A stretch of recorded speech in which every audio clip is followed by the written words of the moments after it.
Social మీడియాలో ఒక్కోసారి ఏం జరుగుతుందో కూడా ఎవరు ఊహించలేకపోతున్నారు. అసలు సోషల్ మీడియాలో కొన్ని పోస్టింగ్‌లు పెడితే ఇంతకీ ఇది నిజమా? అబద్ధమా? అని కూడా అంచనా వేయలేకపోతున్నారు కొందరు నెటిజన్‌లైతే. తాజాగా మహాకుంభమేళలో జరిగిన ఒక సన్నివేశాన్ని మనం గమనిస్తే అక్కడ పూసలు అమ్ముకునే మోనాలిసా అనే ఒక అమ్మాయి అయితే ఫేమస్ కావడం జరిగింది. ఆ అమ్మాయి అక్కడికి పూసలు అమ్ముకోవడానికి రావడం జరిగింది. సోషల్ మీడియాలో ఒక వ్యక్తి ఒక పోస్ట్ పెట్టడం జరిగింది.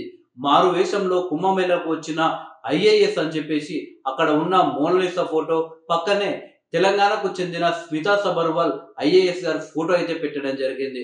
దీంతో ఒక్కసారిగా అది నిజమా? అబద్ధమా? కూడా తెలియకుండా నెటిజన్లు అయితే దాన్ని ఒకరి తర్వాత ఒకరు సోషల్ మీడియాలో వైరల్ చేయడం జరిగింది. అసలు మహా కుంభమేళా లాంటి ఒక గొప్ప కార్యక్రమం గురించి చర్చించుకోకుండా అక్కడ పూసలు అమ్ముకోవడానికి వచ్చిన మోనాలిసాను హైలైట్ చేయడం జరిగింది. ఇలా కొందరు నెటిజన్లు ఏం పని పాట లేకుండా ఇదే ఒక పని అన్నట్లుగా అలా ఏదైనా దొరికిందంటే చాలు దాన్ని వైరల్ చేసే పనిలోనే ఉంటున్నారు. తాజాగా నిన్న ఢిల్లీ ముఖ్యమంత్రిగా రేఖా గుప్తా గారు ప్రమాణ స్వీకారం చేయడం జరిగింది. ఢిల్లీలోని రామ్లీలా మైదానంలో ప్రధాని నరేంద్ర మోడీ సమక్షంలో ఆమె ఢిల్లీ సీఎంగా ప్రమాణ స్వీకారం చేశారు. ఈ యొక్క ప్రమాణ స్వీకార వేడుకకు భారతదేశంలో వివిధ రాష్ట్రాల నుండి కీలక నాయకులు ఎన్డీఏ కూటమి తరపునైతే హాజరు కావడం జరిగింది. అయితే ఒక్కసారిగా ఢిల్లీ సీఎంగా బాధ్యతలు స్వీకరించిన రేఖా గుప్తా ఎవరంటూ సోషల్ మీడియాలో నెటిజన్లు అయితే తెగ వెతికేస్తున్నారు. ఎందుకంటే గతంలో మంత్రిగా కావచ్చు, ముఖ్యమంత్రిగా కావచ్చు, ఎమ్మెల్యేగా కావచ్చు పని చేసినటువంటి అనుభవం అయితే రేఖా గుప్తా గారికి అయితే లేదు. దీంతో ఇంతకీ రేఖా గుప్తా ఎవరంటూ నెటిజన్లు అయితే సోషల్ మీడియాలో వెతుకుతున్నారు.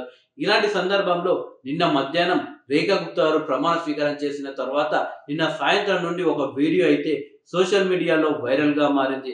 ఆర్ఎస్ఎస్ కు సంబంధించిన ఒక వీడియో ప్రియా జాదవ్ అనే ఒక హీరోయిన్ అయితే తీయడం జరిగింది. అది సోషల్ మీడియాలో తెగ వైరల్ అవుతుంది. సో ఒక వ్యక్తి ఈ యొక్క వీడియోని పోస్ట్ చేస్తూ ఢిల్లీ సీఎం ఒకప్పటి వీడియో చూడండి అని చెప్పేసి ఒక పోస్ట్ అయితే పెట్టడం జరిగింది. దీంతో వెనక ముందు ఆలోచించకుండా అది నిజమా అబద్ధమా అని కూడా ఆలోచించకుండా సోషల్ మీడియాలో చాలా మంది నెటిజన్లు అయితే దాన్ని తెగ వైరల్ చేస్తున్నారు. కొందరు తెలిసిన వాళ్ళు కూడా ఇది ప్రియా జాదవ్ వీడియో కదా అంటే లేదు లేదు ఇది ఢిల్లీ సీఎం వీడియోనే, ఒకప్పుడు ఢిల్లీ సీఎం వీడియో ఇది అని చెప్పేసి సోషల్ మీడియాలో అయితే వైరల్ చేస్తున్నారు. ఇలా మొత్తానికి కొందరు ఫేక్ వీడియోని ప్రచారం చేయడం వల్ల అది నిజమా అబద్ధమా తెలియని పరిస్థితి అయితే నెటిజన్లకైతే ఏర్పడుతుంది.